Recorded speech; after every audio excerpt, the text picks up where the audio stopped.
Good night, good night, good night. Share the live as you come in, share the live. Welcome to the GMS Live, the voice of democracy. As you know, log yourself in, share the live, share the live. Tonight is Grassroots Talk. It's a conversation where I invite you, members of the general public, Guyana, and in the diaspora to call in and choose a topic of your choice that you want to discuss on. I'll be very much appreciative if you do so. I'll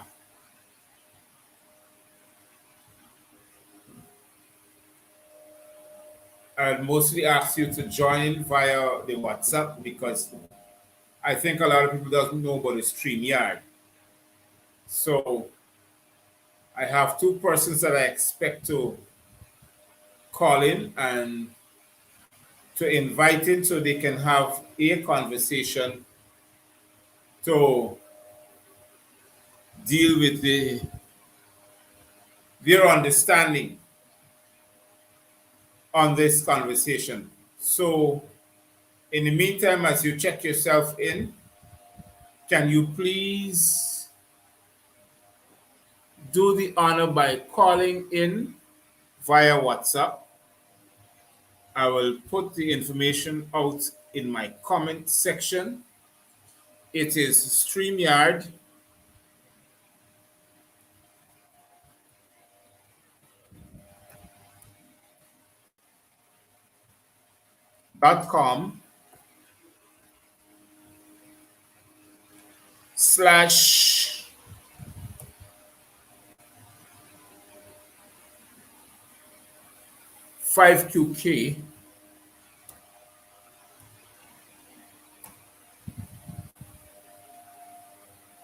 WZRA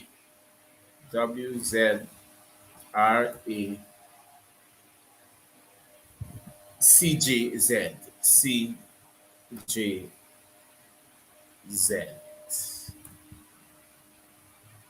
So I'm going to post this information now on my chat section to those who are looking, and it is posted to YouTube, Facebook, and Twitter, so you can join yourself in via the StreamYard stream, and let's have this conversation. In the meantime, I'm going to call a few persons. In the meantime, before I do that, let me say good night to those who are now joining from Guyana to the Caribbean Isles and the West Indian Isles and the Pacific Isles and the British Virgin Isles and the US Virgin Isles, and all those persons in the diaspora around the world. I know it's late. This is the time I get to come in. I had a few hiccups. What happens, StreamYard has done a lot of changes, and I am going through those changes also too. It's an upgrade. So in the meantime, let me do the honors in contacting my very good friend. So, oh, brother. I think I missed that. Okay, yes.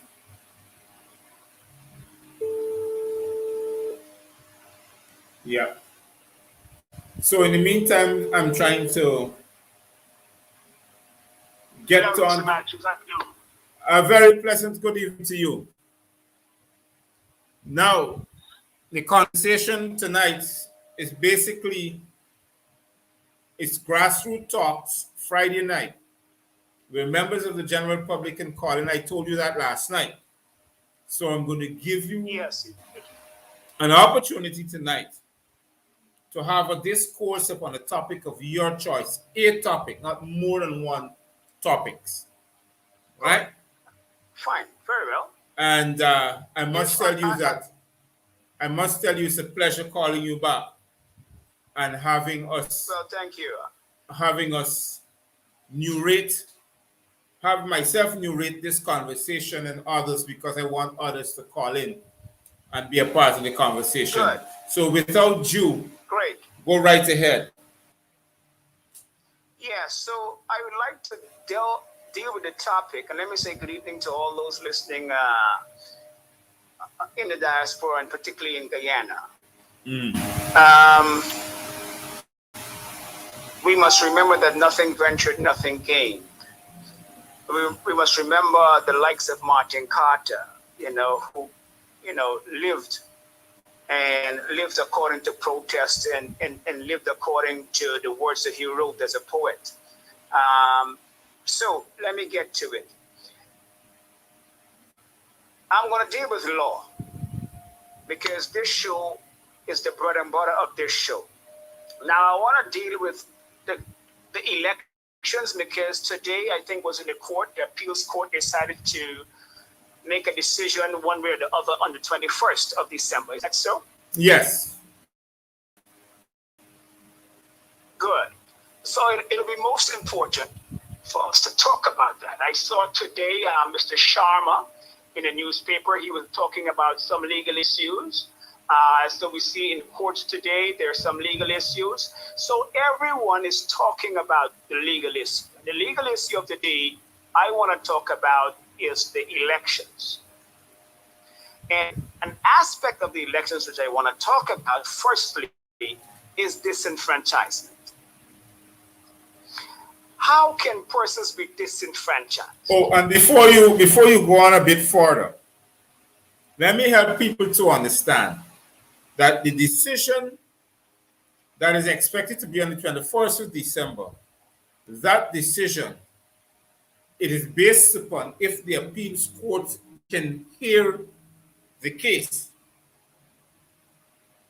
That's basically it. Good. Both elections petitions, Yes, as a matter of they have fact. So don't let us get confused that if they can pass on a verdict and say, well, they can't hear or the elections petition is null and void. They have to hear the case. So just to let others know who are looking. So my friend who is, I think he is getting reconnected. In the meantime, that is the understanding to help people understanding or know, to help people to understand and know what's happening. I think I have to recall my friend. Hold on. Yeah, I gotta recall him.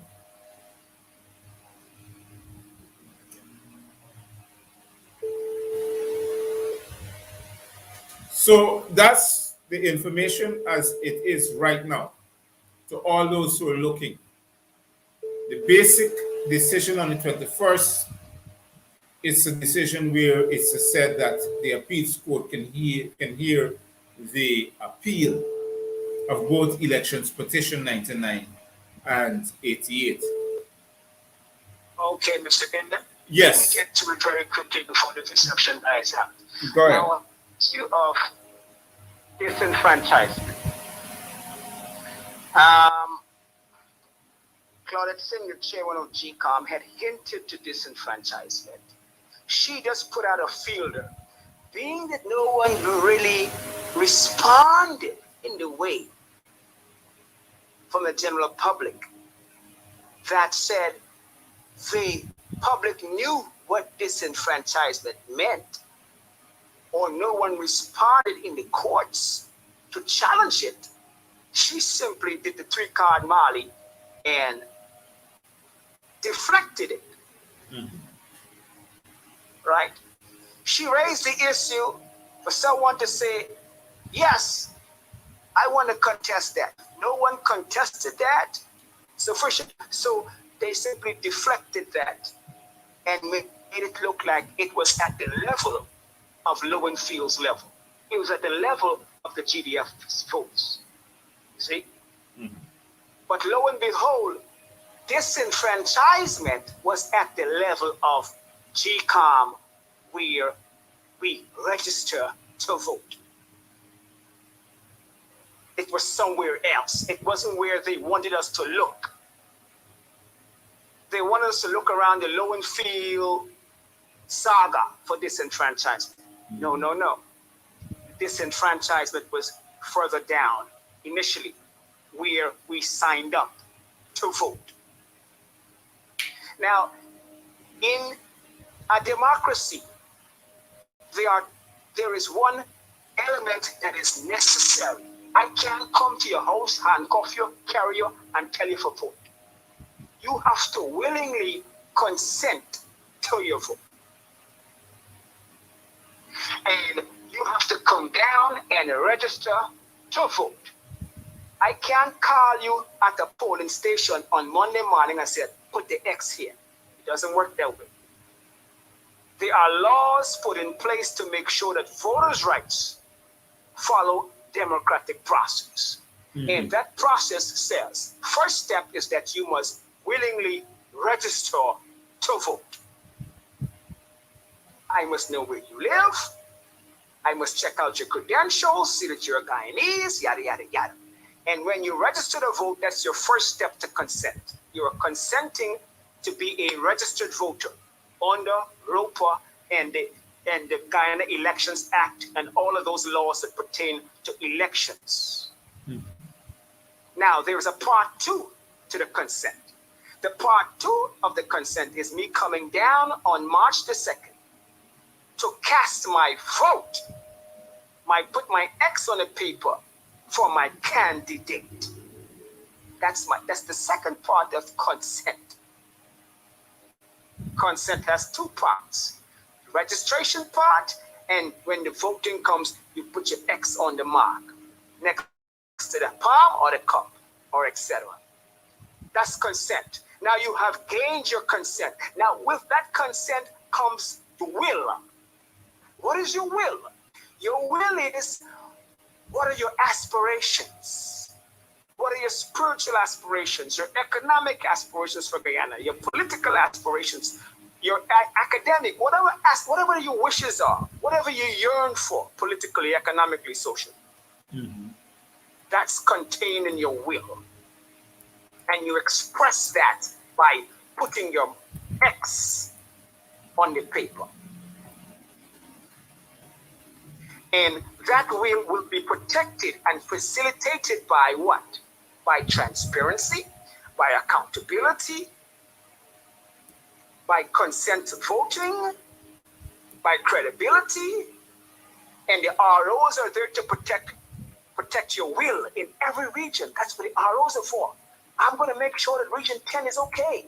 I'm going to make sure that region 3 is okay. RO is going to make sure that region 4 is okay, etc., etc. They are there to usher, to safeguard, to put the checks and balances in place every step of the way to make sure that your rights as a voter is protected, that your will, that your expressed will and consent is protected from the ballot box, from GCOM, all the way to declaration. All the way to declaration. The ROs have a function of protecting those rights. All the rights of the Registration Act, all the rights of ROPA, that the ROPA has to give to me as a voter, and I give my consent to the state. It's a two-way street. ROPA gives us protections and guarantees, and we give to ROPA in that process through GCOM our consent.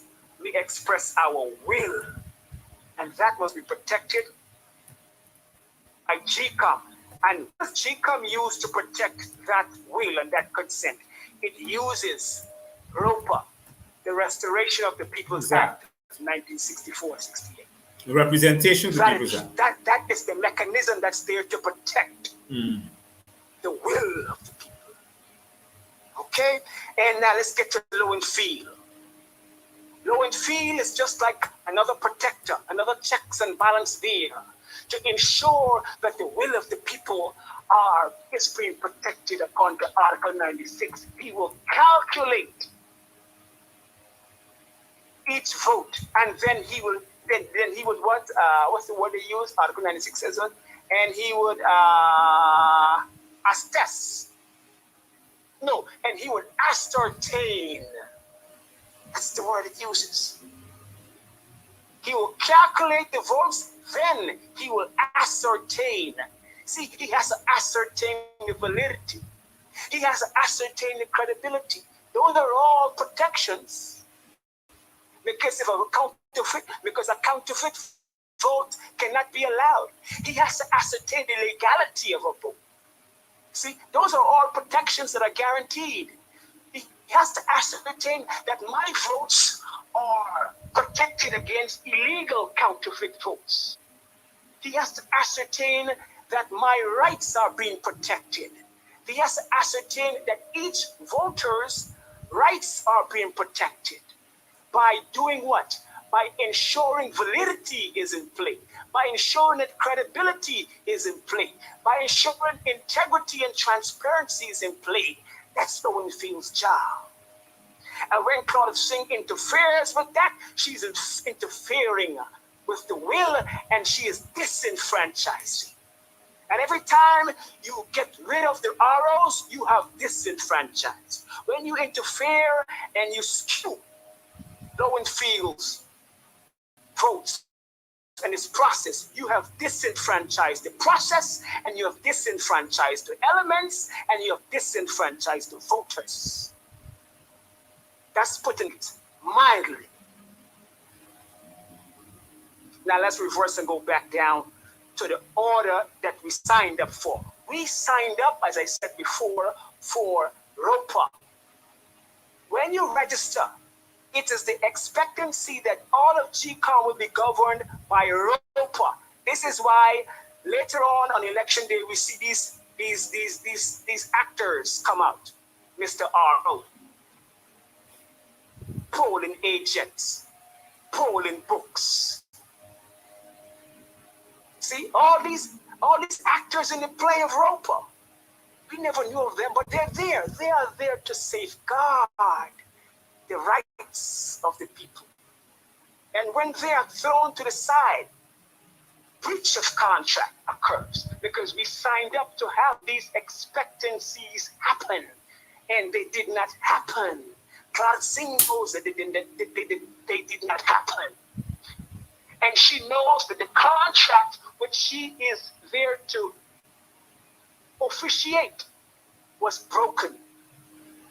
Now, where did the contract start?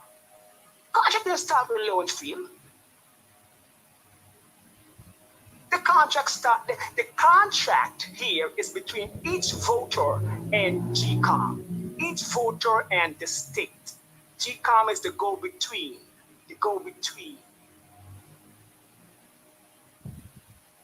GCOM is a door that we pass through. Okay, now GCOM's door got stuck. And because GCOM door got stuck, a lot of people could not get in. Pay the price, pay the money, and can't get into the dance. GCOM is at fault because the door stuck. It wasn't working as intended to work on the ROPA. So we had a breach of contract. Are you there? I'm listening very much. I'm right here. Good. Now, so we're dealing with a breach of contract, but I'm going very slowly. And I'm repeating a lot of stuff because I want to get the nuances. I want to get the nitty-gritty. I don't want to jump too fast. So when we signed up for ROPA, keep in mind that, let me give an example. We signed up for a plane fare, a ticket to New York. The ticket is $1,000. While the plane is up in the sky, the air hostess comes out and says, ladies and gentlemen, we've got some new news. We've got some change in rooms. The price of the plane fare is no longer $1,000. It's $3,000. The arrangements that you had with your ticket agents will be changed. I beg your pardon? You cannot change the price of a flight in midair and tell me price is no longer $1,000 that we agreed upon. The price is now $3,000. That's a breach of contract. Okay? You have to get my consent, as to whether or not I agree to a $3,000 ticket. You can't just throw a $3,000 ticket in my lap and tell me, hey, you're already in mid-flight. You're up in the sky. You take it or leave it. No. See, that wasn't the intended purpose for registration. Registration required that you agree to the terms and conditions of ROPA. That's the purpose for registration. And that's why the United Nations put that registration purpose there. And that's to protect the voters' rights, the rights of suffrage, because if consent is essential. That is why Jimmy Carter and all of them made sure that the people are willingly, cognizant, knowingly agreeing to the terms of voters and voter rights. If you don't agree, don't register. You can't make me register. Then in the middle of elections, when we are now already voted, you come along with Order 60 and said, hey, excuse me, new rules. I know we already got your votes, but that's okay. Let me mention this before you go We're on. going to change the rules. All that you expected on the ROPA Let me mention this. Order 60. Let me mention this before you go. To those who are trying to get in by way of WhatsApp call, can you send me a message, please, while this conversation is going on, so I'll get to know who's trying to get in or not. Okay? Go ahead, sir. Now, so in the middle of the transaction, voting is a transaction because I am giving you my vote to transact a particular action with a particular result. I sign up, I cast my vote, that's part of the transaction. Now the state GCOM now has to do its part of protecting the rights, going through the whole process, and then at the end of that transaction, render us a winner or a loser. See? And in doing that transaction, GCOM changes the rules of the agreement and says, well, we're no longer going to give you what you signed up for. We're going to give you a count without ROs. We're no longer going to do the count as you expected. Each recount will be done at the place of polling. We're going to do the recount at, for example, the Junk Center. You see, all along, you're breaking the expectancy of ROPA. Right? This is just like on the plane. You can't change the price in mid-flight and tell us it's $3,000. Take it or leave it, jump off the plane or stay on. What choice do I have? I already cast my vote. So it's unfair infringement upon my rights. I mean, there's so many violations. Because you are now unfairly infringing upon my rights of suffrage by telling me, take it or leave it. You already cast your vote, so what you going to do? But here's what we're going to do as the state. We're going to come with Order 60. As a matter of fact, we're not even going to go to Parliament. Me and Jack Dale are going to go off in the car now. Just the two of us. We're going to do it like they do in Russia. We don't need no input from nobody. We don't need no consent. As a matter of fact, we know you should register and give your consent, but we're not even going to ask you for your consent. We're just going to go off in the corner and nick Order 60. Yes. We know normally that you're supposed to give your consent and register, and says that you register that you would accept Order 60. But we didn't got no time for that. So me and Jack, they're going to go off in the corner, and he going to agree on Order 60. So Yulita Moore comes along and she challenges us and says, no, that can't happen. Right? So they try another route. But now Granger don't have to do it no more because Clarence Singh already had a scheme. Oh, this is what they're trying to do. And the court blocked them. Okay, what am I going to do? I said, Judge, I going to try to make up a way and find a way and tell them I could do it from inside here. Inside a GCOM. I can find a way. I can make some way my Article 22, and this is where the big story comes. She can't find a way. Whatever she said. Or she eventually found a way. Like she said, what? Her hands were tied. The question I want to ask, what were your hands tied for? You know what hands tied mean? Either your hands tied from doing the right thing or your hands tied from doing the wrong thing. So which side is tied on, Claudette? You see, if your hands tied means it's tied from doing what you're supposed to do or what you're supposed to not do. That's her own admittance. Her hands were tied. These are just things to think about. But let's get back to the more concrete things. Because each voter signed up, specifically individually, that means each of us as a voter has a vested interest in our will. Each of us has a separate will and a separate vote. And when GCOM broke that contractual agreement and broke the expectations that we expected to receive under ROPA and gave us Order 60, each of us was disenfranchised. Each. Not just the GDF. Each of us.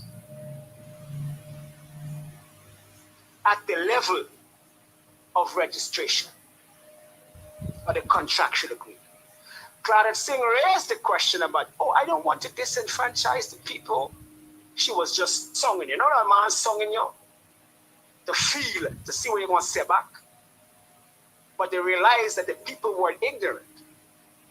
Meaning we don't know exactly. Of course. What that's why 80% of the military votes were disenfranchised. Exactly. But not only 80% of the military votes, all votes were disenfranchised, even the PPP. Yes, so true. Specifically, everybody. Because if I signed up for A, B, C, and later on you throw out A, B, C and give me E, F, G. This is why the Caribbean Court of Justice said, hello, ladies and gentlemen, I know you didn't come in my court asking me anything about the constitutionality of this thing, but I think it's in the best interest of us as courts, as judges, worth our salt, that we ought to be telling you that there is a constitutional issue here that speaks to an entirely new different regime. Yes. Skin up. I know y'all didn't come for that, but we will be negligent if we didn't alert y'all to that. The court was speaking to the people, not the liars. They're speaking to the people. You understand me? Putting it out there because the liars never asked that question. The liars never asked them nothing about the constitutionality. But the chief of the Supreme of the CCJ says, ladies and gentlemen, I know you didn't come in and asking us nothing about this, but we're going to tell y'all anyway. Because we think y'all need to know. Talking to us, the people, the regular people, about the new constitutional regime. Well, who tell us say that? Granger don't want to hear that, and Jack, they don't want to hear that. Because they mash when they can. They were revealed. It's called the emperor have no clothes. Although none of them can go in to the court and raise the issue about the British contract. You know why? Because not only Granger gonna get skin up, Jack, everybody gets skin up. Just the same. Everybody gonna get skin up. That is why I said, I don't want to cut you. That is why I said, in the earlier part of my shows, I pointed it out. I said, don't you think that these lawyers know, whether they're on the APNU or PPP, knows exactly what is going on in the judiciary system? They know. But the reason why they don't come out and tell the facts because they're accustomed playing the game. You understand? So we gotta pay for everything. Exactly. Even if we want to know how to scratch our nose, we gotta pay $5 for it. Because these lawyers are not going to sit down and have a one-on-one conversation and have a classroom to tell us that the representation of the People's Act give us the right to represent ourselves as people. They're not going to tell us that. Exactly. Go ahead. We retain those rights. Rights which are not given to the government are otherwise retained by the people. Right. Rights which are not given to the government are otherwise retained by the people. Right? Mm-hmm. Some rights government has, and some rights governments don't never have. Because those rights belong to the people. Good. And I just want to add this part before you go on. They used to say the game is made. I just want to add this part. I just want to add this part before you go on. Can you remember in the 2020 elections when the elections petition was brought after the 2020 elections with ID card of identification of voter? It was the same Claudette Singh who interpreted the Constitution, the Representation of the People's Act, to say that identification of voters via way of ID card on election day violates the Representation of the People's Act. That makes it unconstitutional. So in 2004, she ruled that the elections were null and void because it breached the Representation of the People's Act. And that was passed in Parliament. They are tied. That was passed in Parliament as an amendment to the Representation of the People's Act. And she said that although it passed in Parliament as an amendment, it violates the Representation of the People's Act, which is part of the Constitution. And it's the same thing they're trying to do now again. They're trying to divide Region 4 into districts. Let me add that. Which just violates the Representation of the People's Act. And they got carried to court, and they got to wait another 5 years. By the time the 5 years is up, to bring up something else. Go ahead. Yeah. Now, the division of Region 4, it's a good issue, but I don't want to tackle that tonight because that's going to carry us off base. But it's a worthwhile issue, but not now, because that's going to carry me way off base. Go ahead. Because I believe that, because why this issue is so important? Because the CCJ alludes to it.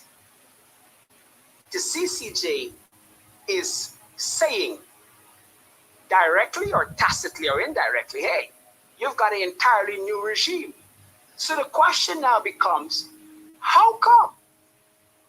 Could you show us where? And the word new implicates that there was something old. And is also suggesting that we should be dealing with the old regime, because the judge stresses a new regime. And entirely, I think he used the adjective entirely new, if I'm not mistaken. Yes, he did say so. Why he thinks it's necessary to say that? Pardon me? He did say so. He did say that Order 60 is a completely different and a new electoral regime. It's entirely different from the Representation of the People's Act. Good. And where would you find a regime? Where does a regime start? Where does an electoral regime start? Does it start on March the 2nd? or does it start inside of GCOM? Where does the regime start its motion? We need to narrow that down. Does it start with low and feel, or does it start at voter registration? Where does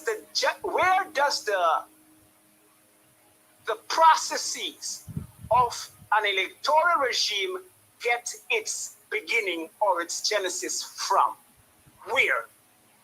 And when we narrow it down to a specific phase, then we could begin to assess old from new. And the only thing that happened new was Order 60. So that implies that Order 60, in its newness, renders ROPA as the old one. And the judge links that to constitutionality or unconstitutionality. So somewhere in between ROPA and Order 60, where the regime predicates, where the regime finds its genesis or its beginning, there lies a constitutionality flaw. And I'm saying that the breach of contract between VOTO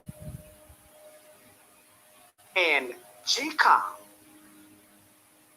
as far as what GCOM promises each voter to protect our rights under ROPA, and what we received, what was given and what was received, that was broken. GCOM deviated from that. And Order 60 was that deviation. And again, I say for the umpteenth time, it's a breach of contract. And I think we need to take that to the court. Now, I don't think any lawyer should be handling this, because this is an issue not for a party, this is an issue for the people. Parties have fumbled it sufficiently. Sorry, but they did. And every time you give it to them, you see they continue to fumble it more. It makes them even suspicious. Now, but this amount of fumbling makes you suspicious. See? So I would highly recommend those in the United States to get some constitutional lawyers. And this is very basic. It's basic contractual law. Get some lawyers in the United States, a lawyer.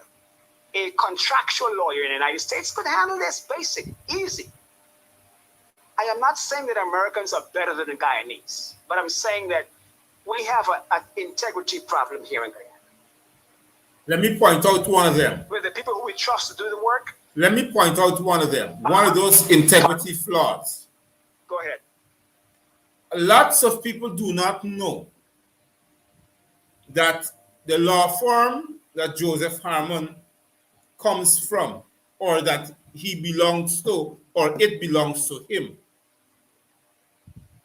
handles cases for both Irfan Ali and Barrett Jagdeo in the past. So you see where the conflict of interest comes from. Lots of people do not know that Mr. Blanham's wife, Blanham is a crime chief, his wife is a lawyer that represents the People's Progressive Party. So he's the conflict of interest. You understand what I mean? Yeah. So all of these people are coming back together as one. So there now we find ourselves in a constant battle of identification to say who is going to represent the interests of the people.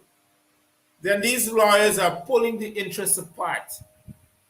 It's either they represent this or they don't represent that. So we are left with a shaft trying to divide the Red Sea. Go ahead. Yes. Um, you raise an issue. I want to touch on that very briefly. That, ladies and gentlemen, we, the citizens, are the sovereigns of Guyana. The sovereigns. Guyana belongs to us, the citizens. The PPP, the PNC, and other political parties, big or small, they are just our mouthpiece. They are just our representatives. They are just our go-betweens. And what has been happening is that the go-betweens is like the babysitter. Now the babysitter who the parent left to babysit the child wants to behave as though the babysitter is the mother of the child. Our representatives who we placed there to represent us are now dictating to us what will be the political will. Now we're saying, hey, hello, hold a second. But first of all, we're not saying anything. We don't even know that. We're not even behaving like we have a political will. The political parties now are behaving as though they are the political will. You hear me, Gavin? I'm hearing you loud and clear. Political parties are behaving as though they are exclusively the determining factor as to which way the will of the people will go. See? Mm-hmm. And now we are beginning to realize that. Right? Political parties in Guyana have had a status quo, which is this. I come down to Berbice, I come down to West Dem, I go to Linden, I go to GT, I collect your vote. I take your vote, then I decide as a creature of the party what we will do with your vote and what we will do with your will. 95% of the time, you don't see the party. Only 5% of the time. And that's not the agreement. We signed up for you to represent our will 100% of the time. We don't want to hear that you are a creature of the party and you deal with party matters first and deal with us second. You see, we didn't put you there. Now, the misunderstanding here and the status quo, what has been made into normal behavior is that party now acting like they is party and they is voter.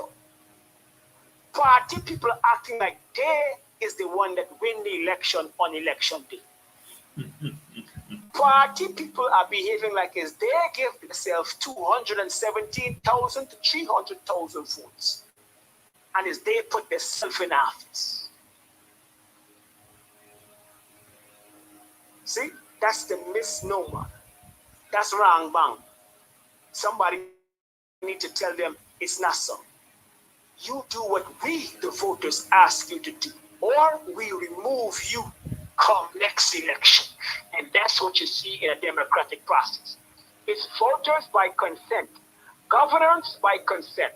If the party doesn't have the consent of the people, guess what? You don't have no mandate. If the party, members of parliament and the party doesn't have the consent of the people, the party does not have a mandate. If we don't give you the mandate, out goes the party. People, new persons to be on the list. And voters nowadays have to realize that business as usual have to come to an end. No longer will you take our vote and do what you want with it in Parliament, how you feel it should be done in Parliament. and you don't even come to Alman Town. You ain't coming to Tiger Bay. I can't see you in Hope Town. I can't see you in Wakenham. I can't see you in Iflot. I can't see you in Borbees. I can't see you in Litchfield. I can't see you in Linden. So then who you representing? Whose mandate are you representing? You had a mandate. We did give you a mandate for August, March the 2nd, but you no longer have our mandate because you ain't behaving properly. So we take back the mandate from you. See, there is such a thing. There is such a thing that people had the mandate on election day, but 15 months after election day, we no longer support you because we are dissatisfied with you. We have taken back our mandate. And that's when we run a referendum to show you that we no longer giving you our mandate. Like what I did. I have a referendum right now. Understand. Exactly. So you're right on course. Mm-hmm. So people need to, Guyanese need to seriously understand and realize that we are the stakeholders, not BPAT, not Tulsi Prasad, not the private sector. What's Guyanese population? Does Tulsi Prasad and BPAT and them 25 to them, 40 them make up 800,000 people? The private sector even got more than the public sector. Every time you hear, but those are the only ones you hear when they talk, oh, we have to talk to the stakeholders. Anytime some big decision making going on with Parliament or with this law or with Exxon or with anything, you hear they calling private sector, stakeholders. You ask anybody in Almanton, anybody ever come and ask them if they could be a stakeholder in anything? Anybody ever come to Buxton and ask anybody anything about being a stakeholder in any part of Guyana concerning any of the laws in Parliament? But you keep hearing stakeholders. And all you hear stakeholders, Jerry Gufayar. They mention his steady as a stakeholder. Mohammed's, you understand me? Pritipal, Tulsi Prasad, Biharian sons. Them is the stakeholders. But you put them together and they can't make 100 people. And Guyana got 800,000 people, plus those overseas that have a right to vote. Guyana have over 1 million people that have a right to vote. Stakeholders, because we carry a Guyana passport. Americans in Canada and around the Caribbean who have a Guyanese passport, we are stakeholders. Anybody ever talked to me yet? So what stake do we have? We have a stake, but we're not behaving like we have a stake. We are not behaving like we have a stake. It's only recently now that on Facebook everybody talking up, and that's very, very good. That is extremely good. Cane cutter workers have a stakeholder. Bus conductors, school teachers, nurses, people in the Palms, retirees, those overseas in Barbados, those in Canada, those in the diaspora, we are all stakeholders. We have a birth certificate, we have a passport, we have a stake in the say-so. We have a vote. We must decide whether we want these politicians to continue to do nothing for us. This is not about favoritism, ladies and gentlemen. This is about 50% salary raise across the board. That's what we want.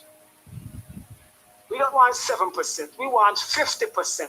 We want bread and butter on the table.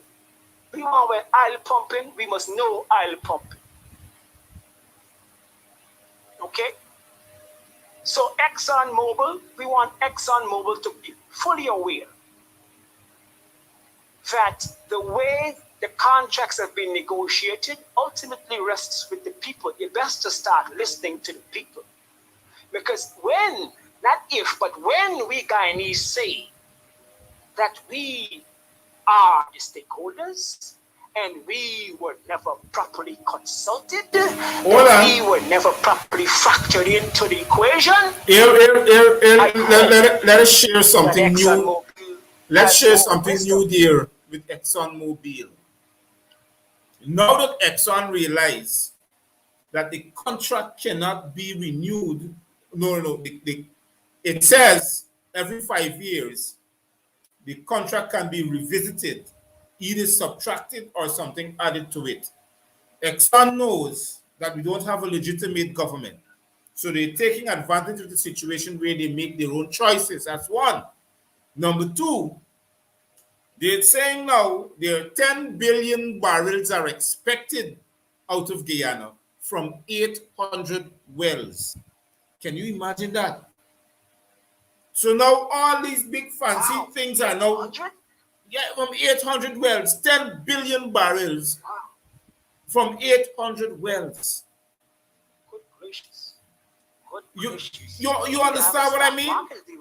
We need so to have you can imagine.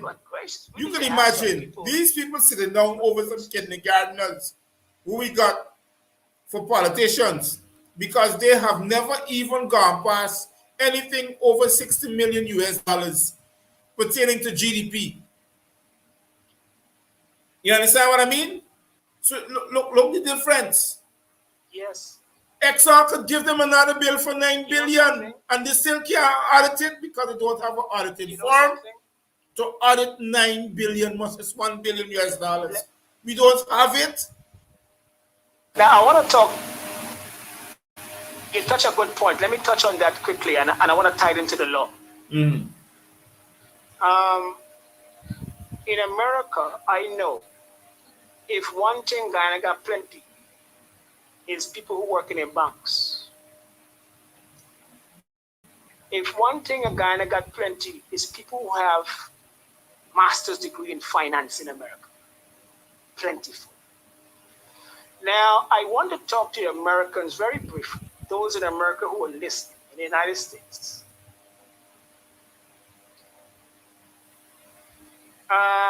You remember the Enron scandals? Yeah. Enron, in about 2003, the Enron scandal.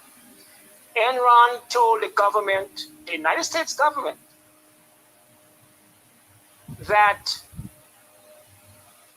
when the United States government audited Enron, they audited them and found that roughly about, let's say approximately, that's rough figures, I can't really remember. For example, let's say $4 billion, for example. The American IRS audited them, and the Secretary of the Stock Exchange did some audits. And they say, Enron, you guys are hiding at least $4 billion.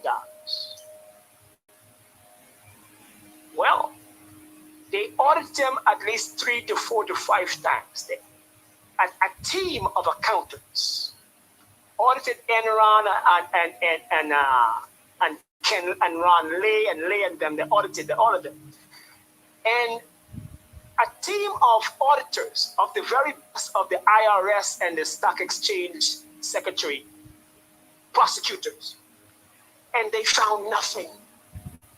Nothing. Until they had a snitch, a whistleblower, who came and said, look under this rock here. It's not 4 billion, it's 9 billion. Look under this rock here. It's another 5 billion. Now, I want to tell you the very best that the United States had to audit Enron, and they could not find those hidden monies. The very best. It took a whistleblower to come and reveal what is now known as what we call fuzzy mathematics.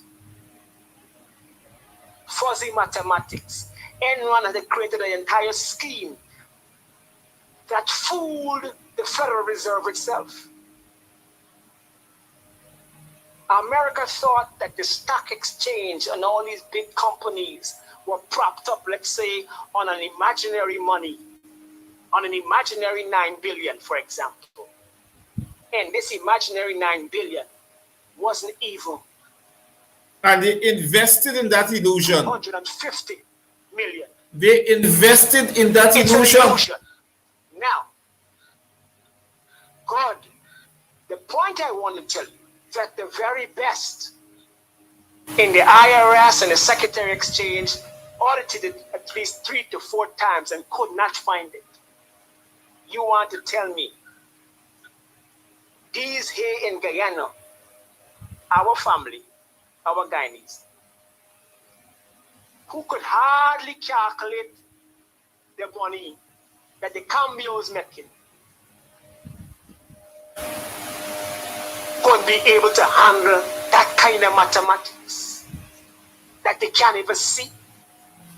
They don't even know how much barrels of oil pumping.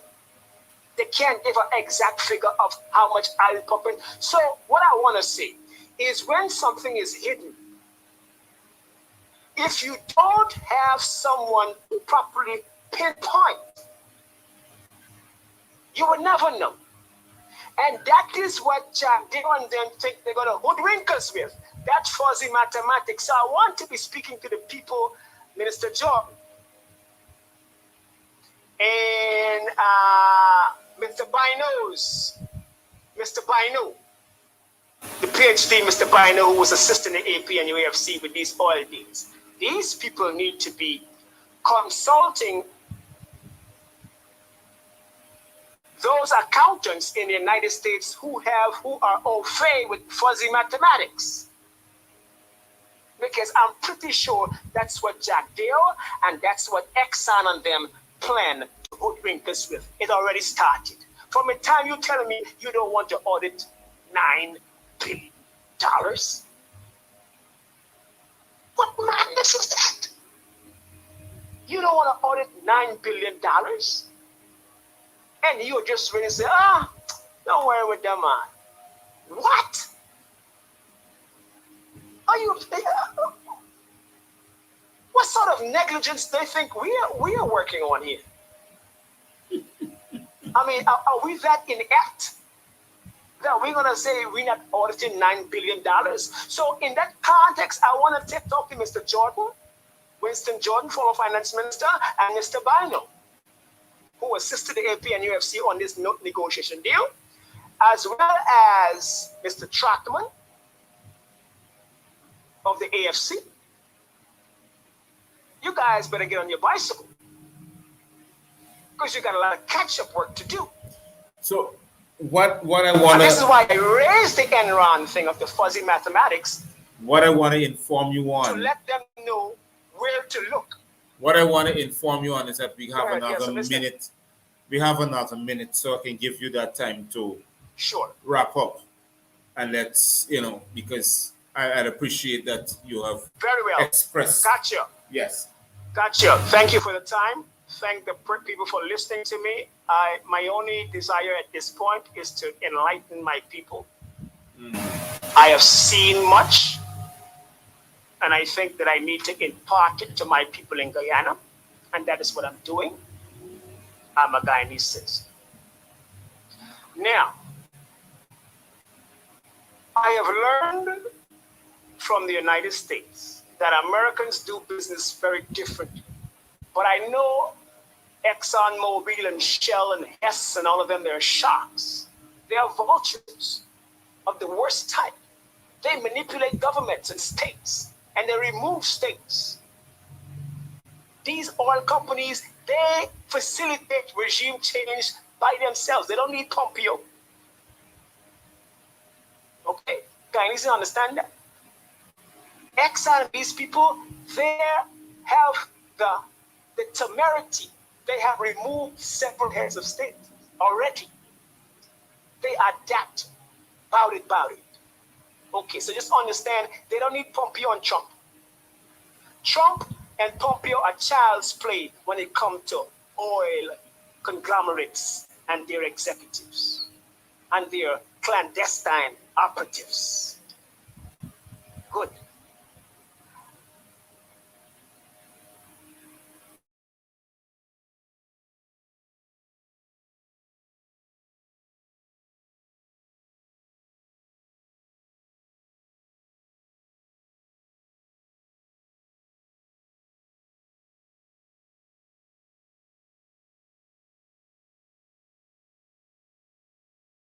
the Parliament on this issue.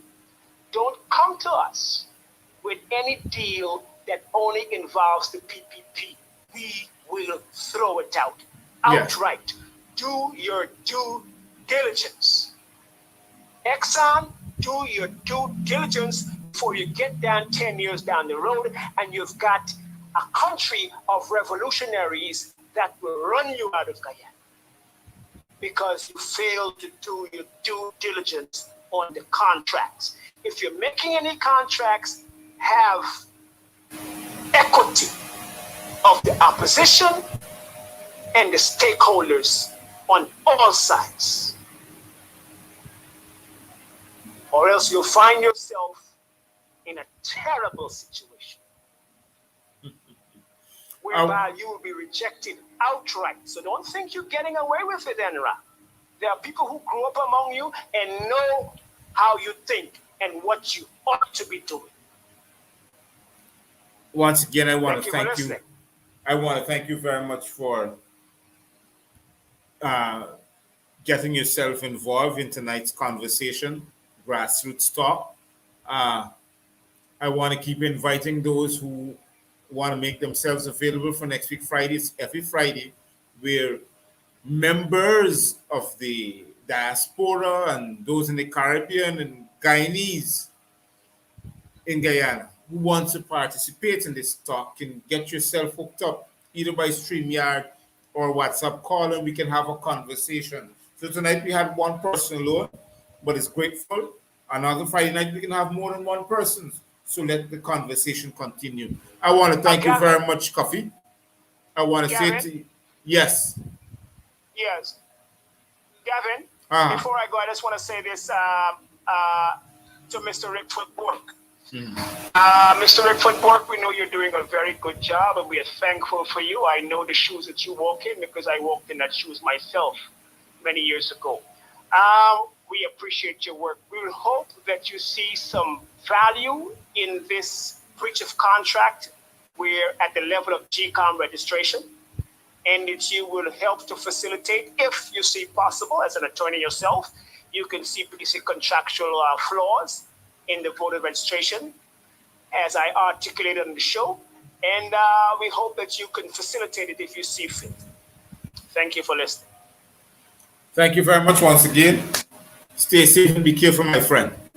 Yes. Okay. So there we have it. And the end of tonight's show also too. I want to say thank you to those who tuned in, who was part of the conversation in the comment section, to those who continue to make the Gavin Matthews show stronger as it is. Remember, this show, the GMS Live Voice of Democracy, it is here to educate you, not to entertain you. The kind of conversations that goes on here, it's all about an education process to inform you and not misinform you or mislead you in any way possible.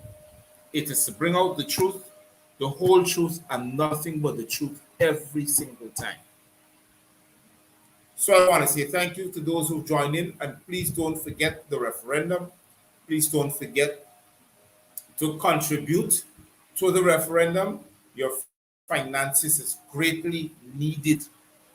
And to those who want to continue to finance or to contribute towards the feeding program for this Christmas, I say to you, call me via direct or WhatsApp call, the number on your screen, 611-6575. For those who are overseas, you can call me and I have the person who you can get onto. And the reason why I'm not putting the person's name up on the screen because, we got a lot of false prophets among us. And you got to pass through my scrutinization first before I give to you the individual's information. And I don't need those false prophets at all. So contact me. Let us do this thing before we have from now until Tuesday, because into the new week of December, it will be hard for us to get those things going because everything is being rising so quickly in Guyana that the prices of things are so terrible. You wouldn't believe it. To feed a family now, the monies you would spend to feed 5, 6, 8 family of a Christmas hamper, now they could barely feed 2. Can barely prepare 2 hampers for the Christmas. So this individual is overseas and he has all the apparatus available to him, so you can get the monies or your donations to him. And we can get, and the reason why I'm saying him is because it can be, you know who. So call me.